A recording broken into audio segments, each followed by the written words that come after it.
ഇലക്ഷന് വേണ്ടിയുള്ള സീറ്റ് പ്രഖ്യാപനം UDFിൻ്റെ ഭാഗത്തുനിന്നും മുസ്ലിം ലീഗിൻ്റെ ഭാഗത്തുനിന്നും ഈവൻ 2020 ഇന്ന് കൊണ്ടുവന്ന് വെച്ച കുറേ സർപ്രൈസ് സെലിബ്രിറ്റി മുഖങ്ങളെ കാര്യമൊക്കെ ഭയങ്കരമായിട്ട് ന്യൂസിൽ നിറഞ്ഞു നിന്നതുകൊണ്ട് അധികം ആരും ഡിസ്കസ് ചെയ്യാതെ, ഇനിയിപ്പോൾ ആരെങ്കിലും പറഞ്ഞത് സൈഡ് ലൈൻ ചെയ്യിച്ചതാണോ എന്ന് പറയാൻ പാടില്ല, എന്നാൽ കുറച്ച് മണിക്കൂറുകൾക്ക് മുമ്പ് ഭയങ്കര ബോംബ് പോലെ റിപ്പോർട്ടർ ചാനലിൽ വന്നിട്ട് പിന്നെ അങ്ങനെ ഒരു സൈഡായി പോയൊരു വിഷയമാണ് അലുവ അതുലിൻ്റെ ഈ ഒരു വെട്ടുകുത്ത് പരിപാടി ചെയ്ത് ഇപ്പം അകത്ത് കിടക്കുന്ന 10 എണ്ണം. ഈ 10 എണ്ണവും ഒരു കോറിയായിട്ട് ബന്ധമുണ്ട്. ഓക്കെ, അതിലൊരുത്തരം കോറി എന്നാണ് പിടിച്ചത്. ഈ കോറി ആരുതാന്ന് നോക്കുമ്പോൾ പ്രൊഡ്യൂസർ ലിസ്റ്റിൻ സ്റ്റീഫൻ്റെയാണ്. ലിസ്റ്റിൻ സ്റ്റീഫൻ്റെത് മാത്രമല്ല, സുനിൽ സ്വാമിയിലേക്ക് നമുക്ക് വരാം. ഞാൻ ആദ്യം ഈ വാർത്ത കേട്ടപ്പോൾ ഷടാ ഇതെന്താ ഇങ്ങനെ, പിന്നെ ഒരു വിത്തിൻ ഫ്രാക്ഷൻ ഓഫ് സെക്കൻഡ്സ് കൊണ്ട് ലിസ്റ്റിൻ സ്റ്റീഫൻ്റെ പേര് ഓക്കെ കോറി മുതലാളി എന്ന് പറഞ്ഞു വന്നാലും വലിയ അങ്ങനെ ഞെട്ടാൻ മാത്രം ഇല്ല. കാരണം അയാൾ പല ബിസിനസ്സുകൾ ചെയ്യുന്ന ഒരാളാണ്, ഫിനാൻസ് ചെയ്യുന്ന ഒരാളാണ്. സിനിമയ്ക്കടക്കം RB ഷെട്ടി പോലത്തെ ആളുകളിൽ നിന്ന് പൈസ അവിടുന്ന് മേടിച്ച് ഇവിടെ ഉയർന്ന പലിശയ്ക്ക് കൊടുക്കുന്ന ഒരു പക്ക സ്ട്രീറ്റ് സ്മാർട്ട് ലെവൽ ബിസിനസ്മാനാണ്. കോറി ബിസിനസ് എന്നൊക്കെ പറഞ്ഞു കഴിഞ്ഞാൽ അതിൻ്റെ ഒരു ഇൻറ്റൻസിറ്റി ഇപ്പോൾ അത് അറിയുന്നവർക്ക് പെട്ടെന്ന് കണക്റ്റ് ആവുമായിരിക്കും. 4 കോടി 3 കോടി ഒഴിഞ്ഞ് കയ്യിലിരിക്കുന്നുണ്ടെങ്കിൽ ബാങ്കിലോ അല്ലെങ്കിൽ വേറെ ഏതെങ്കിലും ഒരു ബിസിനസ്സിൽ കൊണ്ടുപോയി ഇൻവെസ്റ്റ് ചെയ്യുന്നതിനേക്കാൾ കൂടുതൽ പെർ ഡേ 1 ലക്ഷവും 2 ലക്ഷമൊക്കെ റവന്യൂ കിട്ടുന്ന രീതിയിൽ, ടേൺ ഓവർ കിട്ടുന്ന രീതിയിൽ ഉള്ള ഒരു സെറ്റപ്പാണ് ഈ കോറി ബിസിനസ്. അതിൽ കൊണ്ടുപോയി പൈസ ഇട്ട് തൊലഞ്ഞ് ആകെ കടവും കടത്തിൻ്റെ മുകളിൽ ചീത്തപ്പേരുമായിട്ട് നടക്കുന്നവരുണ്ട്. അല്ലാതെ അത്യാവശ്യം കളി അറിയാവുന്നവർ ആന്ധ്രയിലും കേരളത്തിലും ഒക്കെ ആയിട്ട് പല സ്ഥലങ്ങളിലും കോറിയിൽ കൊണ്ടുപോയി ഇൻവെസ്റ്റ് ചെയ്ത് അത്യാവശ്യം കാശുണ്ടാക്കി അങ്ങനെ പോകുന്നവരും ഉണ്ട്. അപ്പോൾ ഇയാളൊരു പക്കാ ബിസിനസ്മാൻ ആയതുകൊണ്ട് ഉണ്ടാവുമായിരിക്കും ഇവിടെ.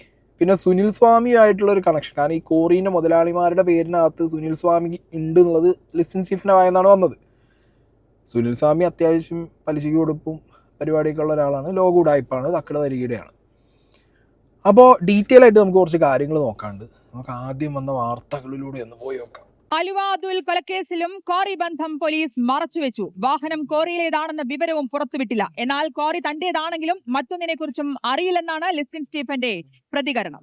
ഞാൻ വിളിച്ചതേ കഴിഞ്ഞ ദിവസം നമ്മുടെ ഈ കരുനാഗപ്പള്ളിയിൽ ഒരു കൊലപാതകം ഉണ്ടായിരുന്നല്ലോ, ഒരു അലുവ അതുൽ എന്ന് പറഞ്ഞൊരുത്തന്റെ. ഏതാണ്? കരുനാഗപ്പള്ളിയിലെ ഒരു കൊലപാതകം ഉണ്ടായിരുന്നല്ലോ, ഒരു അലുവ അതുൽ എന്ന് പറഞ്ഞൊരുത്തനെ റോഡിലിട്ട് കൊന്ന ഒരു സംഭവം. അതിലത്തെ 4 പ്രതികളെ നിങ്ങളുടെ ക്വാറിന്നാണ് അവരെ പിടിച്ചത് പോലീസ്. 4 പേര് കഴിഞ്ഞ കുറെ കാലങ്ങളായി അവിടെ ഉണ്ടായിരുന്നു എന്നുള്ളതാണ് പോലീസിന്റെ കണ്ടെത്തല്. നമ്മളെ ബ്ലാക്ക് വിഷ്ണു അടക്കമുള്ളവര്. അവര് നമ്മളെ അവിടെ ജോലിക്ക് നിർത്തിയതാണോ അല്ല വെറുതെ വന്ന് നിൽക്കുന്നതാണോ, എന്താണ് സംഭവം? അത് ഞാൻ ഒന്ന് ചെക്ക് ചെയ്തിട്ട് പറയാം കേട്ടോ. നമ്മൾ അതിന്റെ അകത്ത് ഇതിലല്ല, ഞാൻ ഒന്ന് ചോദിക്കട്ടെ. ഞാൻ ഇപ്പൊ തന്നെ പറയാം. നിങ്ങൾ ഉടമസ്ഥതയിലല്ലേ ഉള്ളത്? നിങ്ങളുടെ ഡോക്യുമെന്റ്സ് ഒക്കെ നിങ്ങളുടെ പേരിലാണല്ലോ ഉള്ളത്. ഏത് ക്വാറി? വാളകത്തെ ക്വാറി. ആ ഡോക്യുമെന്റ്സ് ഒക്കെ നോക്കി നിങ്ങളുടെ പേരുണ്ട് അതില്. നിങ്ങളും സുനിൽ സ്വാമിയും ഒക്കെ ഉണ്ട്. അല്ല, അതുണ്ട്. പക്ഷെ അതിന്റെ അകത്ത് നമ്മളല്ല അത് നടത്തിപ്പ് ചെയ്യുന്നത്, അവര് തന്നെയാണ്. അപ്പൊ ഇവരുമായിട്ട് നിങ്ങൾക്ക് ബന്ധമില്ല? നിങ്ങൾക്ക് അറിയാത്തവരാണോ? അതെ അതെ അതെ. തീരെ അറിയില്ല? ഇല്ല ഇല്ല. അല്ല, നിങ്ങളുടെ വേറെ ഒരു ക്വാറിയിലും ഇവര് നേരത്തെ കയറി എന്ന് പറഞ്ഞിട്ട് നമുക്കൊരു വിവരമുണ്ടേ. അവിടെ ചോദിക്കും, നിങ്ങളുടെ എല്ലാ ക്വാറികളിലും കൈകാര്യം ചെയ്യുന്നവരാണോ എന്ന് അറിയാനാ ഞാൻ വിളിച്ചേ. അല്ല അല്ല അല്ല ഇല്ല, അത് അവര് തന്നെയാട്ടോ നടത്തുന്നത്. പരിപാടികൾ നടത്തിപ്പായിട്ടുള്ളത് നമുക്ക് യാതൊരു വിവരമില്ല. നിങ്ങൾ ഉടമസ്ഥൻ മാത്രമാണോ? അതെ അതെ അതെ അതെ. ഇലക്ഷൻ്റെ ഇടയിലായതുകൊണ്ട് മാത്രം വലിയൊരു ഇൻറ്റൻസിറ്റിയിൽ പോവാത്തൊരു ഐറ്റമാണിത്. ഇലക്ഷൻ്റെ ടൈമിൽ ഇത്രയും എന്താ പറയുക, വേറെ അധികം ന്യൂസ് വാല്യൂ ഉള്ള കണ്ടൻറ്റുകൾ കിട്ടിയത് കൊണ്ട് ന്യൂസുകാർ സൈഡാക്കിയതാണെന്ന് തോന്നുന്നത്. അല്ലെങ്കിൽ പിന്നെ ലിസ്റ്റിൻ സ്റ്റീഫൻ്റെ ഒരു ഗ്രിപ്പ് ഇതിനകത്ത് കാണും. 2 രീതിക്ക് ഇതിൽ നമുക്ക് ചിന്തിക്കാം. ഇപ്പോൾ കോറിയിൽ ഇൻവെസ്റ്റ് ചെയ്യുന്ന പലരും എന്നോട് പറയാറുണ്ട്, ആരെങ്കിലും ഒരു മിഡിൽ പേഴ്സൺ ത്രൂ ഇവർക്ക് ഈ കോറിയുടെ ഇൻവെസ്റ്റ്മെൻറ്റിൻ്റെ സ്കീം വരും. ഇല്ലീഗലാണ് സാധനം. അപ്പോൾ അവർക്ക് കൊടുക്കാമെന്ന് പറയുന്ന ഒരു പ്രോഫിറ്റ് റിട്ടേൺ എന്താ വെച്ചെങ്കിൽ ഇതേപോലെ 5 കോടി 4 കോടിക്ക് ദിവസത്തിലാണ് പേയ്മെൻറ്റ്. അതുപോലെ 10 കോടി 20 കോടി 30 100 200 കോടിയൊക്കെ ഇൻവെസ്റ്റ് ചെയ്തു എന്നൊക്കെ പറഞ്ഞു കേട്ട ഹിയർ സൈസ് എൻ്റെ കയ്യിലുണ്ട്. അപ്പം അങ്ങനെയുള്ളൊരു സമയത്ത് ലിസ്റ്റിൻ സ്റ്റീഫന് ഒരു പക്ഷേ ഞാൻ പറയുന്നത്, ഒന്നില്ലെങ്കിൽ ലിസ്റ്റിൻ സ്റ്റീഫൻ്റെ പൈസ, അല്ലെങ്കിൽ ലിസ്റ്റിനെ ഒരു ബിനാമിയാക്കിക്കൊണ്ട് വേറെ ആരുടെയെങ്കിലും പൈസ. ഓക്കെ, ഈ ഇരട്ടിപ്പ് അങ്ങനെ പല മറ്റേ മാഞ്ചിയ മാട് അങ്ങനത്തെ ഒക്കെ സെറ്റപ്പ് നമ്മൾ കേട്ടിട്ടുണ്ടായിരുന്നല്ലോ നാട്ടിൽ പണ്ട്. അപ്പം അതിൻ്റെ ഒരു വേറൊരു പ്രോ വേർഷനാണ് ഈ കോറി എന്ന് പറയുന്നത്. അപ്പോൾ ഒന്നില്ലെങ്കിൽ ലിസ്റ്റിൻ സ്റ്റീഫൻ്റെ തന്നെ പൈസ, അല്ലെങ്കിൽ ലിസ്റ്റിൻ സ്റ്റീഫൻ വേറെ ആരുടെങ്കിലും പൈസ ബിനാമിയായിട്ട് നിന്ന് ഇൻവെസ്റ്റ് ചെയ്യുന്നത്. കോറിയായിട്ട് ഡയറക്റ്റ് ബന്ധം വേണമെന്നൊന്നുമില്ല.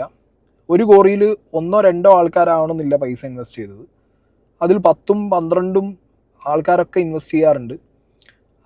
അതിൻ്റെ ഓണർഷിപ്പ് കൊടുക്കുന്നതൊക്കെ വേറെ കുറേ രീതികളാണ്. അത് വേണമെന്നുണ്ടെങ്കിൽ ഒരു ഡീറ്റെയിൽഡ് വീഡിയോ ആണെങ്കിൽ നാളെ ഞാൻ ചെയ്യാം. ഈ കേസ് എങ്ങനെ പോകുന്നത് നോക്കട്ടെ.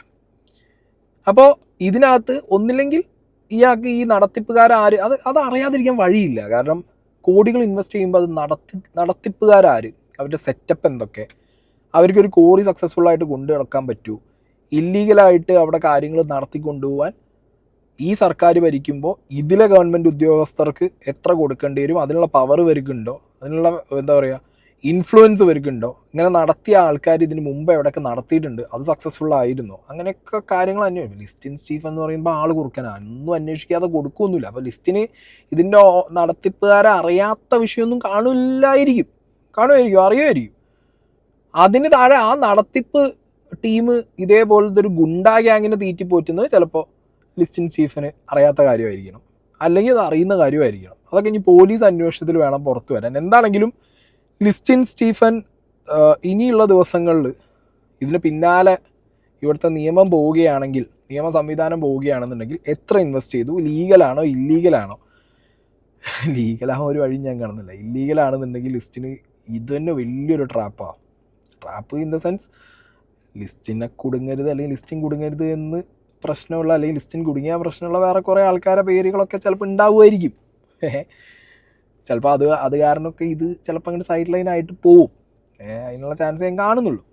എന്താണെങ്കിലും റിപ്പോർട്ടർ ചാനലിന് ഒരു റീല് പോലത്തെ ഒരു സാധനം കിട്ടിയിട്ടുണ്ട്. റീലല്ല, അത് ആരോ ഈ ഗുണ്ടകൾ വേറൊരു കോറിയിലും കൂടി ഉണ്ട് എന്ന് പറഞ്ഞല്ലോ. അങ്ങനെ ഇത് അവിടുത്തെ സ്ഥിരം ഗുണ്ടാ സെറ്റപ്പാണെന്ന് കാണിക്കാൻ വേണ്ടിയിട്ട് ആരോടോ കച്ചറ ഉണ്ടാക്കുന്നത് അവരെടുത്ത് അയച്ച റീലാണ് എന്നുള്ളത് തോന്നുന്നു, അല്ലെങ്കിൽ വീഡിയോ ആണ് തോന്നുന്നു. റീൽ ഫോർമാറ്റുള്ളൊരു വീഡിയോ ആണ്. പക്ഷെ അതിനവർ ഒരു എക്സ്പ്ലനേഷനും ഇല്ല. റിപ്പോർട്ടർ ജസ്റ്റ് അവർ പറയുന്നത് ശരിയാണ് അല്ലെങ്കിൽ ഒരു ഊഹാപോഹമല്ല പറയുന്നതെന്നുള്ളത് ജനങ്ങളിലേക്ക് എത്തിക്കാനും, എന്നാൽ ലിസ്റ്റിൻ സ്റ്റീഫൻ കണ്ടോ എന്ന് പറഞ്ഞിട്ടുമായിരിക്കും ചുവന്ന വട്ടത്തിൽ ഈ സാധനം അയച്ചു കൊടുക്കുന്നത്. ഓക്കെ, അങ്ങനെ ഒരു സാധനം വെച്ചിട്ടുണ്ട്. പക്ഷെ ആ സാധനത്തിന് ക്ലാരിറ്റി റിപ്പോർട്ടർ ചാനൽ തന്നിട്ടില്ല. അതിനകത്ത് ഏത് ഗുണ്ടയാണ് ഇവൻ എന്നുള്ളത് പേരും പറയുന്നില്ല, ഇതിനെക്കുറിച്ച് സംസാരിക്കുന്നില്ല. പക്ഷെ അത് അവരുടെ ന്യൂസിനകത്ത് അവർ ഫസ്റ്റ് തന്നെ ആ സാധനം വെച്ച് വിട്ടിട്ടുണ്ട്. So that it self shows ഇവർക്കെല്ലാം അറിയാം റിപ്പോർട്ടറിന്. ലിസ്റ്റിന് എന്ത് പറയുന്നു എന്നുള്ളത് നോക്കട്ടെ, എന്നാൽ ലിസ്റ്റിനെ ഇതും കൂടിയും കണ്ട ഞങ്ങൾ ഇങ്ങനത്തെ കുറച്ച് സാധനങ്ങളും കൂടി ഉണ്ട് എന്നുള്ളത് കാണിക്കാൻ വേണ്ടിയിട്ട് വെച്ച് വിട്ട പോലെ എനിക്ക് തോന്നി പേഴ്സണലി. ഓക്കെ, ഇനി കേൾക്കാം. നമുക്കറിയാവുന്നതുപോലെ സിനിമാ നിർമ്മാതാവായ ലിസ്റ്റിൻ സ്റ്റീഫന് കോടികളുടെ ആസ്തിയുണ്ട്, പലയിടത്തും പല വ്യാപാരങ്ങളുണ്ട്. ശബരിമലയിലെ വിവാദ നായകനാണ് സുനിൽ സ്വാമി എന്ന് പറയുന്ന ആൾ. അദ്ദേഹത്തിനും ഒരുപാട് ബിസിനസ്സുകളും സംവിധാനങ്ങളും ഉണ്ട്. ഇവർക്കെല്ലാം ഒരുപാട് അധികാര കേന്ദ്രങ്ങളുമായി അടുത്ത ബന്ധമുണ്ട്, പോലീസ് സംവിധാനവുമായി ബന്ധമുണ്ട് എന്നുള്ളതാണ് ഈ സംഭവത്തിലൂടെ മനസ്സിലാകുന്നത്. ഇതിൽ നമുക്ക് മനസ്സിലാകാത്ത ഒരു കാര്യം, ആ ക്വാറിയുടെ ഉടമയാണ് ലിസ്റ്റിൻ സ്റ്റീഫൻ. ആ ലിസ്റ്റിൻ സ്റ്റീഫനോടാണ് നമ്മൾ നേരത്തെ സംസാരിച്ചത്. ആ ഗുണ്ടകൾ ആരാണ് എന്നുള്ളത്, അവരുടെ ക്വാറിയിലാണ് ജോലി എന്നാണ് പറയുന്നത്. പക്ഷേ അതിനൊരു ഓമന പേര് അവരിട്ടിരിക്കുന്നത് ഗ്രൗണ്ട് സ്റ്റാഫ് എന്നാണ് പേര്. നമ്മൾ ഇതിനെ കുറിച്ച് അന്വേഷിക്കുമ്പോൾ ശ്രുതി മനസ്സിലാകുന്നത്, പോലീസിനോട് അന്വേഷിക്കുമ്പോൾ മനസ്സിലാകുന്നത്, ചങ്ങനാശ്ശേരിയിലുള്ള ഒരു നിതിൻ ആലുമുട്ടിലിന്റെ നേതൃത്വത്തിലാണ് ഈ ഗുണ്ടകൾ അവിടേക്ക് വരുന്നത്. അങ്ങനെയെങ്കിൽ ശ്രുതി ലിസ്റ്റിൻ സ്റ്റീഫൻ പറയുന്നത് പോലെ മറ്റ് പലരും ഗുണ്ടകളെ ഉപയോഗിച്ച് കൈകാര്യം ചെയ്യുന്ന നിലയിലേക്ക് നമ്മുടെ നാട് മാറുന്നു എന്നുള്ളതാണ്. എന്ത് ഗ്രൗണ്ട് സ്റ്റാഫ്, ഗുണ്ടകൾ, മനസ്സിലായോ? ഒരു കോറി റിലേറ്റഡ് ആയിട്ട് വേറെ വലിയൊരു എക്കോസിസ്റ്റം ഉണ്ട്. ആ എക്കോസിസ്റ്റത്തിൽ മറ്റേ തൊടലഴിച്ച് വിട്ട് കടിപ്പിക്കാൻ വേണ്ടി വെച്ച കുറേ ഗുണ്ട ഡോഗ്സ്, അതാണ് ഇവന്മാർ എന്നുള്ളത് വളരെ എവിഡൻ്റ് ആണ് ഇതിനകത്ത് നിന്ന്. ഓക്കെ, ഇനി ലിസ്റ്റിൻ സ്റ്റീഫൻ പറയേണ്ടതായിട്ടുള്ള കുറേ കാര്യങ്ങളുണ്ട്. അത് ലിസ്റ്റിൻ പറയുമോ ഇല്ല എന്നുള്ളത് അറിയില്ല. കാരണം ഈ സ്വാമിയായിട്ട് എങ്ങനെ ബന്ധം, സുനിൽ സ്വാമിയായിട്ട് എങ്ങനെ ബന്ധം വന്നു, അതോ ഇനി ബൈ ചാൻസ് ലിസ്റ്റിൻ ഈ കോറിയിൽ ഒരു ഇൻവെസ്റ്റ്മെൻറ്റ് ചെയ്തു, സുനിൽ സ്വാമി വേറെ വഴി ഒരു ഇൻവെസ്റ്റ്മെൻറ്റ് ചെയ്തു, അങ്ങനത്തെ ഒരു ബന്ധം മാത്രമാണോ? മനസ്സിലായില്ല. അങ്ങനത്തെ കുറേ ഐറ്റം. ഞാൻ ഈ അലുവ അതിൽ മറ്റേ ജിമ്മ് ചങ്ങായിനെ തീർത്ത സമയത്ത് എങ്ങനെടാ 2-3 മാസം കൊണ്ട് പുറത്തിറങ്ങിയേ, അതെങ്ങനെ പോസിബിളായേ? നമുക്കൊരു ഇൻഡ്യൂഷൻ വരില്ല. അതുകൊണ്ടാണ് ഞാൻ കഴിഞ്ഞ വീഡിയോയിൽ പറഞ്ഞത്, മെട്രോസൊക്കെ കേന്ദ്രീകരിച്ച് അല്ലെങ്കിൽ ഗുണ്ടാ സെറ്റപ്പുകൾ വർക്ക് ചെയ്യുന്നത് തന്നെ ലാൻഡ് ഫ്ലാറ്റ്സ്, സ്പാ, അങ്ങനെ കുറേ അധികം ന്യൂജൻ സാധനങ്ങളുണ്ട്. പണ്ടത്തെ പോലെ അങ്ങോട്ട് എന്താ പറയുക, ഈ കവലച്ചട്ടമ്പിമാർ അല്ലെങ്കിൽ ഓക്കെ രാഷ്ട്രീയക്കാർക്ക് ഓബിയസ്ലി ഒരു ഗുണ്ടാ സെറ്റപ്പ് കാണും. ഇവിടെ പോലീസുകാരനെ കൊണ്ടു നടക്കുന്ന ഗുണ്ടാ സെറ്റപ്പ് അടക്കം ഇപ്പോൾ ആക്റ്റീവ് ആണെന്നുണ്ട്. മനസ്സിലായോ? ഇപ്പം ജിം സന്തോഷിനെ തീർത്തതിന് ശേഷം എങ്ങനെയാണ് ഈ അലുവ അതുലിന് ഇത്ര 2-3-4 മാസം കൊണ്ട് ജാമ്യം കിട്ടുന്നതെന്നൊക്കെ ചിന്തിക്കുമ്പോൾ ഇതിൻ്റെ പിന്നിൽ ഇവരെ ഫീഡ് ചെയ്യാൻ ആൾക്കാരുണ്ട് എന്നുള്ളത് വളരെ എവിഡൻ്റ് അല്ലേ? ഇവർക്ക് ഒറ്റിക്കൊടുക്കാൻ ആൾക്കാരുണ്ട് എന്നുള്ളത് മനസ്സിലായില്ലേ? അപ്പോൾ പോലീസിലും രാഷ്ട്രീയത്തിലും മതനേതാക്കന്മാരുടെ ഇടയിലും ഇതുപോലത്തെ ബിസിനസ്സുകാരുടെ ഇടയിലൊക്കെ ഇവർ ഭയങ്കര നീഡായി മാറിയിരിക്കുകയാണ് സൊസൈറ്റിയിൽ. എന്തിന്? പരസ്പരമുള്ള കോമ്പറ്റീഷനിൽ ഒരു കോമ്പറ്റീഷനെ ഇല്ലാതാക്കാനും ത്രട്ടൻ ചെയ്യാനും വേണ്ടിയിട്ട് മസിൽ പവറിന് വേണ്ടി കാശ് കൊടുത്ത് ലഹരി കൊടുത്ത് തീറ്റിപ്പോറ്റുന്ന നല്ല A-ക്ലാസ് പിറ്റ്ബുൾ ഡോഗ്സ്, അതാണ് ഈ ഗുണ്ടകൾ. മനസ്സിലായോ? അതിലിപ്പോൾ ഒന്ന് വെട്ടിയും കുത്തിയും തീർന്നാലൊന്നും ഇവർക്ക് വലിയ വിഷയമുള്ള കേസൊന്നുമല്ല. ചിലപ്പോൾ നാളെ ഒരു ന്യൂസ് വരും, ഈ കോറിയായിട്ട് അവർക്കൊരു ബന്ധവുമില്ല, ഈ വണ്ടിയും കോറിയത്തല്ല, ഇവർ കോറിയിലും ഉണ്ടായിരുന്നില്ല. എന്തെങ്കിലുമൊക്കെ ഒരു വിഷയം വന്ന സമയത്ത് ആരെങ്കിലും അന്നുണ്ടായിരുന്നൊരു കോറി മാനേജർ ഇങ്ങനത്തെ ഒരു ടീമിനെ അപ്രോച്ച് ചെയ്തു, പിന്നെ ആ മാനേജർ ത്രൂ ആണ് പിന്നെ എല്ലാം പോയെന്നൊക്കെ പറഞ്ഞിട്ട് കൈ ഒഴിഞ്ഞ് പോകാവുന്ന കേസേ ഉള്ളൂ ഇത്. മനസ്സിലായോ? ഇനി ഈ കോറിയൊന്നും ഇവിടെ ആരും അന്വേഷിക്കാൻ പോകുന്നില്ല, അത് വേറെ കാര്യം. ഞങ്ങളെ മലപ്പുറം ഭാഗത്ത് ഇഷ്ടം പോലെ ഇല്ലീഗൽ കോറി സെറ്റപ്പുകളുണ്ട്. നിങ്ങൾ കണ്ടിട്ടുണ്ടായിരുന്നോ എന്ന് എനിക്കറിയില്ല. പാലക്കാട് വഴിയും പിന്നെ എനിക്ക് തോന്നുന്നത് പൊന്നാനി വഴിയിട്ട് തോന്നുന്നു അനധികൃതമായിട്ട് കടത്തിക്കൊണ്ടുവന്ന എക്സ്പ്ലോസീവ്സ് പിടിച്ചിട്ടുണ്ടായിരുന്നു കുറേ. അന്ന് അതിൻ്റെ പിന്നിൽ NIA വരും, അന്വേഷണം നടത്തും. നാട് കത്തിക്കാനാണോ ലഹള ഉണ്ടാക്കാൻ? ഞാൻ മലപ്പുറത്ത് നാട് കത്തിക്കാനും ലഹള ഉണ്ടാക്കാനും മാത്രം ഇവിടെ എന്തോ അറിയതേ ഉള്ളൂ, അങ്ങനത്തെ സെറ്റപ്പ് ഇവിടെ ഇല്ലല്ലോ മലപ്പുറത്ത്. പിന്നെയാണ് ഞാൻ രണ്ടാമത് ചിന്തിച്ചപ്പോൾ എനിക്ക് തോന്നി, അല്ലല്ലോ കുറേ കോറികളുണ്ടല്ലോ അവിടെ, ഇനി ഇതിലേക്കെങ്ങാനും കൊണ്ടുവന്ന ഇല്ലീഗൽ സാധനങ്ങളാണോ? അങ്ങനെയാണെങ്കിൽ ചെറിയൊരു കൗണ്ട് സിസ്റ്റത്തിന് ഇട്ട് കൊടുത്ത് അപ്പുറത്ത് കൂടി അവർക്ക് ആവശ്യമുള്ളത് ഒരു കടത്തേക്ക് കാണും. അങ്ങനെയാണല്ലോ സെറ്റപ്പ്. എന്നാലും അതൊക്കെ അവിടെ നിൽക്കട്ടെ. കോറീൻ്റെ സാധനങ്ങൾ വേണമെന്നുണ്ടെങ്കിൽ ഞാനിപ്പോൾ ഈ പറഞ്ഞ പോലെ കുറച്ചും കൂടി ഇൻഫർമേഷൻസ് കളക്ട് ചെയ്യേണ്ട ആവശ്യമൊന്നുമില്ല. ഞാനൊന്നിരുന്ന് റീകോൾ ചെയ്താൽ മതി. കാരണം ഒരുപാട് പേര് എന്നോട് സംസാരിച്ചിട്ടുണ്ട്, ഞാൻ ഒരുപാട് പേരോട് സംസാരിച്ചിട്ടുണ്ട്. ഇൻവെസ്റ്റഡ് ആയിട്ടുള്ള കുറച്ചധികം പേര് എനിക്ക് അറിയാം. അങ്ങനെ നോക്കുന്ന സമയത്ത് ഒന്ന് റീകോൾ ചെയ്താൽ കിട്ടാവുന്ന ഐറ്റമേ ഉള്ളൂ. പക്ഷേ ഇത് എന്താണ് ഇതിൻ്റെ മുന്നോട്ടുള്ള ഫ്ലോ എന്ന് നോക്കിയിട്ട് വേണമെന്നുണ്ടെങ്കിൽ അതിൻ്റെ ഡീറ്റെയിൽസ് സാധനം വയ്ക്കാം. പിന്നെ ഇതിനെക്കുറിച്ച് പറയുമ്പോൾ മാതാമൃതാനന്ദമയിൻ്റെ വീഡിയോ ഇട്ടതിനേക്കാൾ ഡേഞ്ചറാട്ടാ ഞാൻ ഈ കോറി സാധനത്തിന് വീഡിയോ ഇടാൻ പോയാ. എനിക്ക് ഉറപ്പാത്. ഞാൻ മറ്റേ ബുള്ളറ്റ് പ്രൂഫ് വണ്ടി ഇടിച്ചാൽ തീരാത്ത മറ്റേ പ്രൊട്ടക്ഷനുള്ള കാറ് ഓളുവാണെങ്കിൽ ഞാൻ കൊടുക്കും ചെയ്തു. ബെൻസ് കുഴപ്പമൊന്നുമില്ല, എന്നാലും ഞാൻ വല്ല ടിപ്പർ ലോറിനും പോട്ടേരും ഇല്ലെങ്കിൽ വല്ല കെട്ടിമൂടിയൊക്കെ നടക്കേണ്ടി വരും. പറയാൻ പറ്റൂല, തോട്ടവാരി വീട്ടിൽ കയറി ഞങ്ങൾ. അതൊക്കെ സീനുണ്ട്.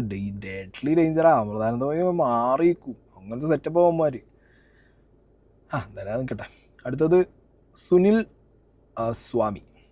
ഇത് ഏതാ ഐറ്റം എന്നുള്ളത് നിങ്ങൾ കേട്ടോ, ചിലർക്കൊക്കെ അറിയായിരിക്കും. സുനിൽ സ്വാമി എന്ന് പറയുന്നത് പാലക്കാട് ചേർപ്പുള സ്വദേശിയാണ്. ചേർപ്പുളശ്ശേരിയിലാണ് അദ്ദേഹത്തിന്റെ വീട്. സ്ഥിരതാമസം കൊല്ലത്താണ് സുനിൽ സ്വാമിയുടെ. കേരള, കർണാടക, തമിഴ്നാട് സംസ്ഥാനങ്ങളിൽ വലിയ വ്യവസായ സാമ്രാജ്യമൊക്കെ ഈ സുനിൽ സ്വാമിക്കുണ്ട്. TMT കമ്പനിയുണ്ട്. കശുവണ്ടി കയറ്റുമതി പ്രധാന വ്യവസായമാണ്. പക്ഷേ ഇദ്ദേഹം ഒരു കേസിൽ തുടർച്ചയായിട്ട് ആരോപണ വിധേയനായിരുന്നു കേട്ടോ.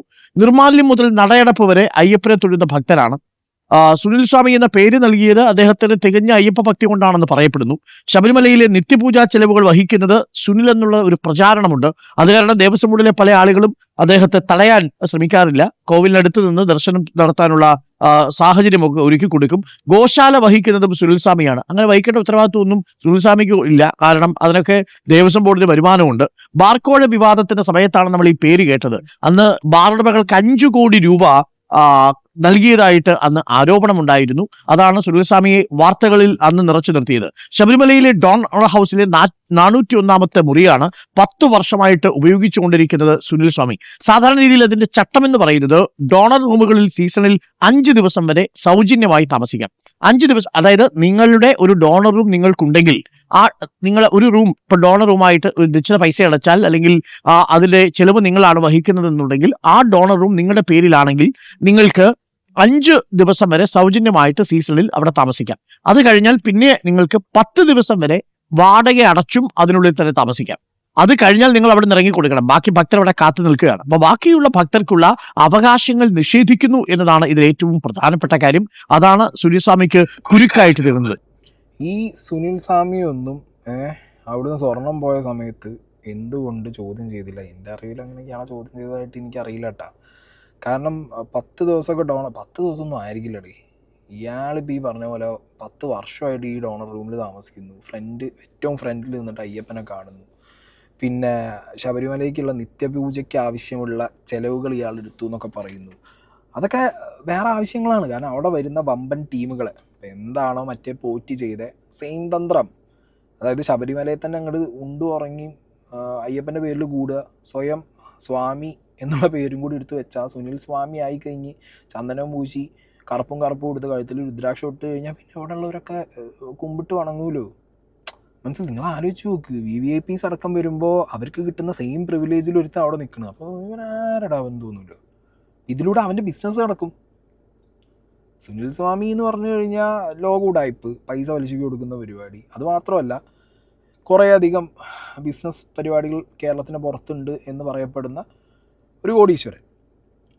ഈ കോടികൾ എവിടെ നിന്ന് വന്നവന്? അല്ലെങ്കിൽ ഇനി പിള്ള ഒരുത്തനാന്ന് വിചാരിച്ചോ വേറെ ഉടായ്പൊക്കെ കാണിച്ചിട്ട്? ശബരിമലയിൽ നിന്ന് ഈ സ്വർണം പോയ ടൈമിൽ ഇവൻ അവിടെ ഉണ്ടായിരുന്നോ? അതുമായിട്ട് ഇവനെന്തെങ്കിലും ബന്ധമുണ്ടോ? അതാരെങ്കിലും അന്വേഷിച്ചിട്ടുണ്ടോ? ഇങ്ങനെ പോവുകയാണ് ഈ വിഷയം. ഓക്കെ, ഇനി എലക്ഷനാണ്, ഇനി ഇതിനെക്കുറിച്ച് ചർച്ച ചെയ്യുന്നില്ല. ലിസ്റ്റിൻ സ്റ്റീഫൻ ആ വഴിക്ക് പോട്ടെ, സുനിൽ സ്വാമി ഈ വഴിക്ക് പോട്ടെ, മരിച്ചതൊരു ഗുണ്ടയല്ലേ എന്നൊക്കെ പറഞ്ഞ് അങ്ങനെയൊക്കെ പറയുന്നവർക്ക് പറഞ്ഞിട്ട് പോവാം. ബട്ട് സ്റ്റിൽ ഞാൻ പറയുന്നത്, ഒരു സാധാരണക്കാരൻ എന്നുള്ള രീതിക്ക് നമ്മൾ ചോദിക്കേണ്ട കുറേ ചോദ്യങ്ങളുണ്ട്. ചോദിക്കാനല്ലേ പറ്റൂ. ഇതൊന്നും അധികൃതർ കാണുന്നുണ്ടോ നമുക്കറിയില്ല. കണ്ടാലും അവർ ഇതിനെതിരെ ആക്ട് ചെയ്യുമെന്ന് നമുക്ക് വലിയ പിടുത്തമില്ല. ചോദ്യം ചോദിച്ചുകൊണ്ടിരിക്കുക, അല്ലാതെ ഇപ്പം എന്ത് ചെയ്യാൻ? Okay guys.